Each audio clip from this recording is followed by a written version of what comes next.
NCL টি-20-র প্রথম দিন ঘটনাবহুল। প্রত্যাবর্তনে আলো কাটতে পারেননি তামিম ইকবাল। জিশানের সেঞ্চুরি, আরিফুল আজিজুলের দুর্দান্ত ব্যাটিং আর রাকিবুল মুরাদের বোলিং রোমাঞ্চ ছড়িয়েছে।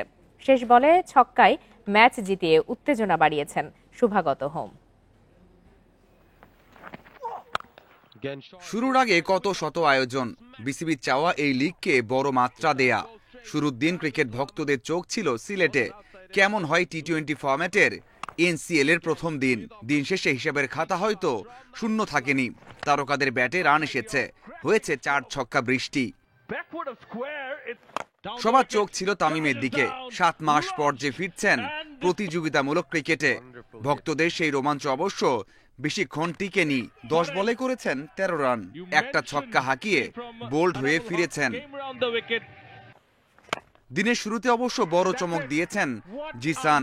52 বলে সেঞ্চুরি করেছেন, 8 বলে 6 মেরেছেন 7টা। জিসানের সেঞ্চুরির জবাব দারুণভাবে দিয়েছেন আরিফুল ইসলাম। 46 বলে 94 রান করে দলকে জিতিয়েছেন। সিনিয়ররা ব্যর্থ হলেও তরুণরা তাণ্ডব চালিয়েছেন। ফজলে রাব্বি 52 বলে করেছেন 77 রান।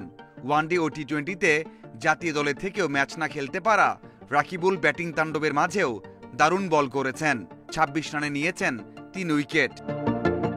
যুব এশিয়া কাপ জেতানো অধিনায়ক আজিজুল তামিম 31 বলে খেলেছেন 51 রানের ইনিংস। হাবিবুর রহমান সোহানের ব্যাটেও এসেছে 50।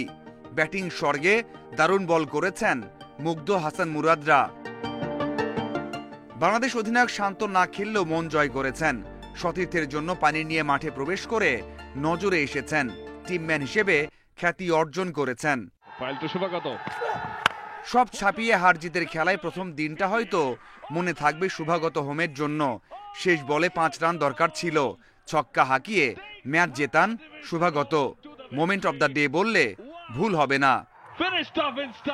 মাজহারুল ইসলাম, ইন্ডিপেন্ডেন্ট নিউজ।